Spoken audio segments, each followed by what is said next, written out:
नमस्कार, क्यों ना कहूँ सच चैनल में आपका स्वागत है। इस समय हम मौजूद हैं ब्लॉक ऊंचा गांव के ग्राम नरेंद्रपुर में और इस समय हमारे साथ चर्चा के लिए मौजूद हैं यहाँ के नरेंद्रपुर के ग्राम प्रधान चंद्रपाल जी। तो आज हम बात करेंगे ग्राम पंचायत में हुए विकास कार्यों को लेकर कि कितना विकास हुआ है, क्योंकि पिछली पंचवर्षीय योजना में भी प्रधान जी के हाथ में कमान रही है, तो कितना विकास हुआ है, तो इस पे हम चर्चा करते हैं। तो हमारे साथ हैं ग्राम प्रधान चंद्रपाल जी। तो हमारे चैनल प्रधान जी आपका स्वागत है। मैं चंद्रपाल सिंह, ग्राम प्रधान नरेंद्रपुर, विकासखंड ऊंचा गांव, जिला बुलंदशहर। देखिए, जहां तक विकास कार्यों का मामला है, मैं पिछली पंचवर्षीय योजना में भी इस गांव की जनता ने मुझको कुछ उम्मीदों के साथ प्रधान चुना और मैंने ये प्रयास किया कि मैं जनता की कसौटी पर खरा उतरूं। इस बात को ध्यान में रखते हुए मैंने पिछली पंचवर्षीय योजना में गांव के अंदर 100% विकास किया और सरकार से मिलने वाली धनराशि का पूर्ण रूप से सदुपयोग किया, ताकि मैं जनता की नज़र में खरा उतर सकूं, जनता की कसौटी पर खरा उतर सकूं। विकास कार्यों में चाहे मेरा कोई प्रतिद्वंदी रहा है या किसी ने वोट नहीं दिया है, मैंने इन सब चीज़ों को नकारते हुए विकास कार्य किए हैं। लोगों ने इस बात को माना भी और जनता कहती है कि अगर प्रधान बना है तो इस बार हमें जनता को विकास करने वाला प्रधान मिला है। उसके बावजूद सारी बातों को ध्यान में रखते हुए, मेरे विकास कार्यों को ध्यान में रखते हुए, मेरे व्यवहार को ध्यान में रखते हुए जनता ने मुझे दूसरी बार प्रधान चुना और दूसरी बार मुझे उम्मीद थी उससे भी ज़्यादा वोटों से जनता ने मुझे चुनाव जिताकर दूसरी बार इस गांव का विकास करने की जिम्मेदारी मेरे ऊपर सौंपी। इसके लिए मैं जनता का आभारी हूं, जनता का धन्यवाद करता हूं। अच्छा, ये बताइए प्रधान जी, जैसे कि आप पिछली पंचवर्षीय योजना में भी ग्राम नरेंद्रपुर की कमान आपके हाथ में रही, तो जनता का कितना सहयोग मिला, कितना प्यार मिला आपको, और जनता से जो आपने वायदे किए थे तो उस पर आप कितना खरा उतरे? देखिए, जनता को जो मुझसे उम्मीद थी, मैंने उन जनता की उम्मीदों को पूरा किया है और जो मैंने लोगों से वादे किए थे, मैंने उन वादों को 90% पूरा किया है। क्योंकि सबको तो मैं सेटिस्फाई नहीं कर सकता, चाहे मैं कितने काम कर दूं, लेकिन फिर भी मेरा ये प्रयास रहा है कि मैंने जनता को सेटिस्फाई करने का काम किया है।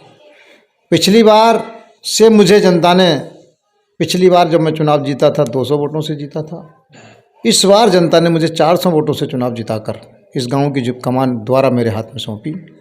उन्हें भरोसा था और आज भी उन्हें भरोसा है कि ग्राम प्रधान बिना भेदभाव के विकास कार्य करते हैं।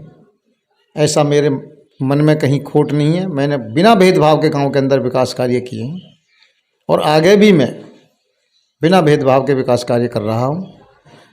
और अभी आने वाले 2-3 महीने में मैं इस गांव को, मेरा प्रयास है, जो भी 4, 6, 10, 20 कच्ची गली बच गई हैं उन्हें पूर्ण रूप से 2-3 महीने पक्की करा दूंगा। ये मैंने जनता को आश्वासन दिया है और जनता मेरे विश्वास पर आज भी कायम है और जनता का मैं भरोसा कभी टूटने नहीं दूंगा। ये मेरा जनता से वायदा है। अच्छा, ये बताइए प्रधान जी, जैसे कि सरकार की तरफ से बहुत सारी योजनाएं चलाई जा रही हैं, यानी ग्रामीण स्तर पर देखा जाए तो अब तक आपके ग्राम पंचायत में कितने लोगों को जो सरकार द्वारा चलाई गई योजना है तो उनका लाभ आपके कार्यकाल में मिला है अब तक? देखिए, सरकार द्वारा जैसे स्वच्छ भारत मिशन के अंतर्गत शौचालय, हमने पिछली योजना में हर घर में शौचालय बनवाए हैं। और पिछली योजना में जो सरकार से हमने 14, क्योंकि उस टाइम पे अखिलेश की सरकार थी, अखिलेश जी की सरकार थी, उन्होंने हमने 14 लोहिया आवासीय बनवाए हैं। क्योंकि इस बार पैसा सरकार ग्राम पंचायत के लिए कम दे रही है, निधि क्षेत्र पंचायत और जिला पंचायत को काट कर दे दी गई है। उसके बावजूद भी उस हिसाब से हम जो जिस श्रेणी का पात्र है उसको सरकार की योजना का हम लाभ दिलवाने का काम कर रहे हैं। चाहे वो विकलांग पेंशन है, चाहे वो वृद्धा पेंशन है, चाहे वो विधवा पेंशन है, किसी को भी सरकार की योजनाओं से वंचित नहीं छोड़ा जा रहा है। सरकार की योजना का लाभ पात्र आदमी तक पहुंचाने का काम हम लोग कर रहे हैं। इस बार भी अभी गांव में हमने तीन प्रधानमंत्री आवास बनवाए हैं जो वास्तव में गरीब लोग थे। और मैं समझता हूं कि अभी जो लोग रह गए हैं उनको भी आने वाले चुनाव के, अब आचार संहिता लगी हुई है, आचार संहिता के बाद में जो पात्र व्यक्ति हैं, चाहे वो पेंशन के पात्र हैं, चाहे वो आवास के पात्र हैं, उनको सबको उनकी योजनाओं का लाभ दिलवाने का काम हम करेंगे। ऐसा हमने जनता से वादा किया है। अच्छा, ये बताइए प्रधान जी, जैसे कि अभी बात आई है पेंशन की, आई है सरकारी योजनाओं की बात आई है, तो अब तक जो आपके गांव में जो है कितने जो है महिला या पुरुष हैं जिनको पेंशन योजना का जो है लाभ मिला है? देखिए, गिनती की बात तो ये है, जो लोग चाहे विधवा हैं चाहे वृद्धा हैं, लगभग में सभी को पेंशन का लाभ मिल चुका है।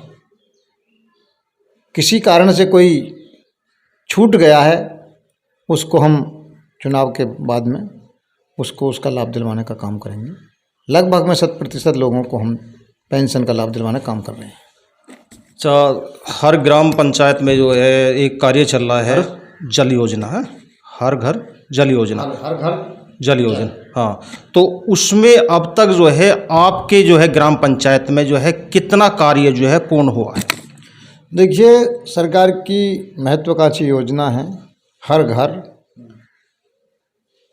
नल, हर घर को जल। हमारे अभी गांव में जो इस योजना के तहत ठेकेदार हैं वो काम कर रहे हैं, उन्होंने जो है रास्ते उखाड़ कर पाइपलाइन दबाने का काम किया है। अभी पूरा गांव में काम जो है कंप्लीट नहीं हो पाया है। हमारा उनसे प्रयास है कि जल्दी से जल्दी वो जो है हर घर तक नल पहुंचाने का काम कर दें, जिससे जनता को स्वच्छ पानी मिल सके। ऐसा हमारा प्रयास है और हम भी उनसे बार बार प्रयास कर रहे हैं कि भाई जल्दी से इस काम को आप ख़त्म कर दें, ताकि जनता जल्दी से जल्दी उसको शुद्ध पानी मिल सके और जो हमारे दूषित पानी है उससे जनता को निजात मिल सके। अच्छा, ये बताइए प्रधान जी, पहले भी जो है पंचवटी योजना में कमान आपके हाथ में रही है, तो आपने बेहतर किया है कार्य, मैंने देखा है ग्राम पंचायत में आपके में जो है, तो काफ़ी हद तक जो है जो रास्ते हैं, मेन रास्ते की बात करें या गलियों की बात करें, ज़्यादातर जो है आपने कार्य पूर्ण करा रखा है गाँव में, तो बहुत अच्छा कार्य किया है और इसी वजह से जो है जनता ने विश्वास करके दोबारा आपको जो है चुना है।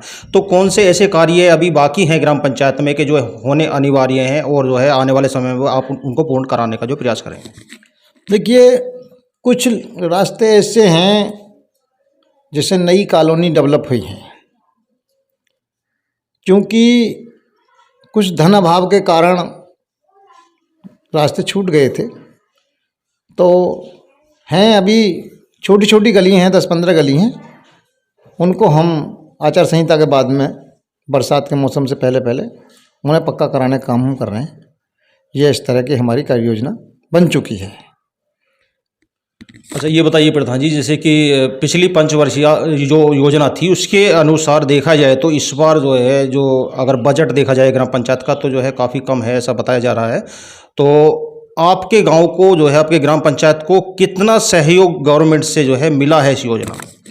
देखिए, पिछली योजना में सरकार ने बहुत पैसा दिया था ग्राम पंचायतों के लिए। ग्राम पंचायतों में वास्तव में पिछली योजना में बहुत विकास कार्य हुए थे, लेकिन इस बार जो है मैं समझता हूँ 50% ही धनराशि सरकार ने से मिली है।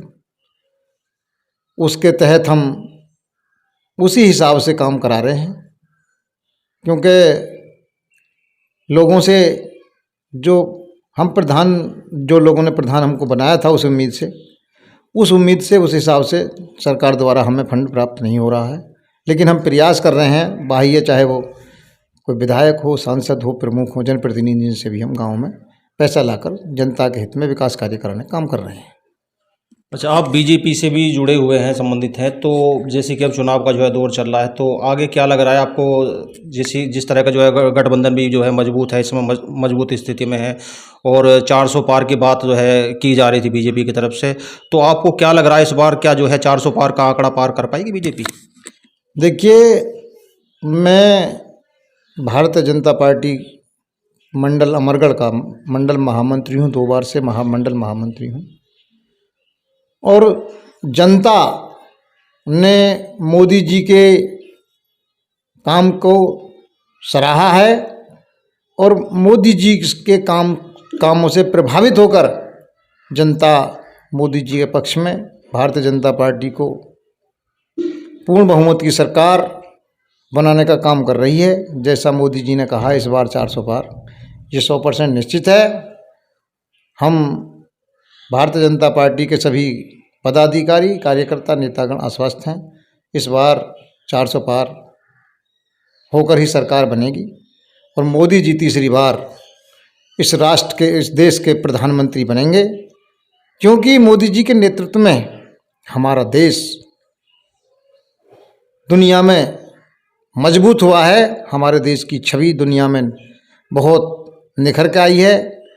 ये मोदी जी की देन है। मोदी जी के ही द्वारा हमारे देश जो दुनिया की 11वें नंबर की अर्थव्यवस्था थी, आज 5वें नंबर की अर्थव्यवस्था हमारा देश बना है। और मोदी जी संकल्प के साथ काम कर रहे हैं कि आने वाले समय में हमारा देश दुनिया की तीसरी अर्थव्यवस्था बनेगी।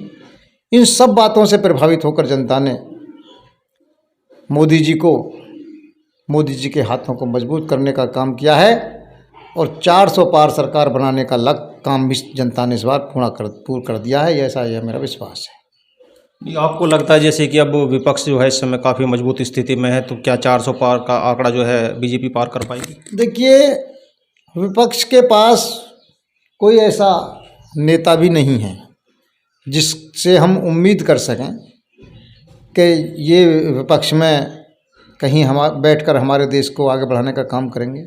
जितने भी बाकी पार्टियां हैं, सबके चरित्र पर धब्बा लगे हुए हैं। आज चाहे राहुल गांधी हो, चाहे अखिलेश यादव जी हों, चाहे मायावती जी हों, सब जनता की नज़र में अपनी कसौटी पर खरे नहीं उतरे हैं। सबके दामन साफ नहीं है।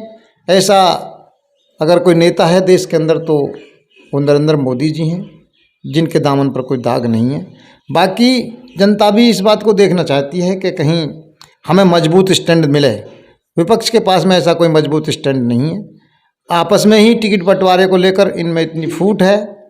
प्रत्याशी भी नहीं उतार पाए हैं, जगह जगह बार बार प्रत्याशी बदले हैं। तो इन बातों से जनता भी इनकी भावनाओं को समझ चुकी है कि सिर्फ और सिर्फ ये देश की विकास की गति को रोकने के लिए काम कर रहे हैं। ऐसा जनता इनसे कहीं भी जनता ने पूर्ण रूप से नकार दिया है, और कहीं भी ये सत्ता में पहुंचने की तो बात है, कहीं सत्ता से बहुत दूर दूर तक इनका कोई नाम निशान नहीं। अच्छा, जैसे कि बेरोज़गारी सबसे बड़ा मुद्दा है हमारे देश में, तो अभी पीछे यूपी पुलिस की जो है परीक्षा हुई थी, तो पेपर लीक की वजह से उसको जो है रद्द कर दिया गया। तो लाखों युवाओं ने उसमें जो है हिस्सा लिया, परीक्षा दी, तो कहीं ना कहीं जो है इसको रद्द होने से मनोबल भी उनका टूटा है। जो युवा है, आज का युवा पीढ़ी है, तो कितने युवा ऐसे हैं जिनकी लगभग जो है उम्र निकल चुकी है, लास्ट चांस है उनके पास में ये। तो ये जो पेपर लीक वाला जो मामला है, इसमें और जो है जैसे कि अब रद्द हुई है परीक्षा, तो इससे जो है बेरोजगारी बहुत बड़ा मुद्दा है हमारे देश में। तो इससे कितना जो फर्क पड़ने वाला है लोकसभा चुनाव? देखिए, जहाँ तक यूपी पुलिस भर्ती की परीक्षा लीक होने का मामला है, जिन लोगों ने इस षड्यंत्र में, इस परीक्षा को पेपर लीक करने में काम किया है, उनको हमारी सरकार ने सबक सिखा दिया है। उनको ऐसे माफियान को जेल में डाल दिया है। और सरकार चाहती है निष्पक्ष और ईमानदारी के साथ हर एक युवा को रोजगार मिले, कहीं भ्रष्टाचार ना पनप पाए। ऐसे भ्रष्टाचारियों को सरकार ने चिन्हित करके बहुत लोगों को जेल में डाल दिया है। जहाँ तक बेरोजगारी की बात है, सरकार ने वादा किया है कि चुनाव के बाद में हम दोबारा भर्ती कराएंगे, नौजवानों को मायूस नहीं होने देंगे। इसको लेकर भी ऐसी कोई विशेष बात नहीं है, क्योंकि बेरोजगारी की बात जहाँ तक आ रही है, एक तरफ हम देश के विकास की बात कर रहे हैं, देश को आगे बढ़ाने की बात कर रहे हैं, उसमें बेरोजगारी की और रोजगार की भी जो है अहम भूमिका होती है। तो सरकार का ये वादा है कि जैसे ही अब चुनाव आचार संहिता हटेगी, हम जितने लोगों ने परीक्षा दिया उनको दोबारा मौका देंगे। और यहाँ तक सरकार ने कहा है कि उनको फ्री बसों के यात्राओं के द्वारा उनके परीक्षा केंद्र तक पहुँचाया जाएगा। ऐसा कहीं कुछ नहीं है, कहीं बेरोजगार मायूस नहीं है, नौजवान मायूस नहीं है। और आने वाले समय में सरकार बन जाएगी, सब कुछ ठीक हो जाएगा। बेरोजगारी सरकार हमारा प्रयास ख़त्म करने का प्रयास कर रही है। बहुत बहुत धन्यवाद प्रधान जी, आपने हमारे चैनल को समय दिया। और बात करें ग्राम पंचायत में जो है काफ़ी सराहनीय कार्य जो है प्रधान जी द्वारा जो है कराए गए हैं पिछली पंचवर्षीय योजना में भी, और इस बार भी जो है जो अब वर्तमान में जो है कार्य कर रहे हैं प्रधान जी, तो वो भी सराहनीय कार्य हैं। और कुछ कार्य रह रहे हैं, तो इतना बजट है उनके पास में तो कहने कि हम जो है पूर्ण करा देंगे जो भी समस्याएं हैं गाँव की। तो अभी लगभग जो है 1.5 से 2 साल का वक्त है अभी, तो उसमें वो जो है कार्य जो है पूर्ण करा दिया जाएगा। तो प्रधान जी, हमारे चैनल को समय देने के लिए आपका बहुत बहुत धन्यवाद। ठीक है, आप हमारे यहाँ पर आए, आपने हमारी बात को अपने चैनल पर चलाने का काम किया, इसके लिए हम आपका धन्यवाद करते हैं। और समय समय पर आप लोगों को हम सहयोग करते रहेंगे, क्योंकि आप लोग भी विकास के प्रति जागरूक हैं और चैनलों के माध्यम से आप हमारा प्रचार प्रसार करते हैं। इसके लिए हम आपका बहुत बहुत धन्यवाद करते हैं। धन्यवाद प्रधान जी। तो आपकी भी अगर कोई समस्या है, कोई सामाजिक जो है समस्या है, तो उसके लिए आप जो है क्यों ना कहूँ सच चैनल से जो है आप जो है संपर्क कर सकते हैं। स्क्रीन पे नीचे नंबर दिया गया है, तो उस नंबर पे आप जो है संपर्क कर सकते हैं। और कोई भी समस्या है, समाज से जुड़ी कोई भी खबर है, तो क्यों ना कहूँ सच चैनल आपके साथ हमेशा खड़ा हुआ है। तो आज के लिए इतना ही, नमस्कार।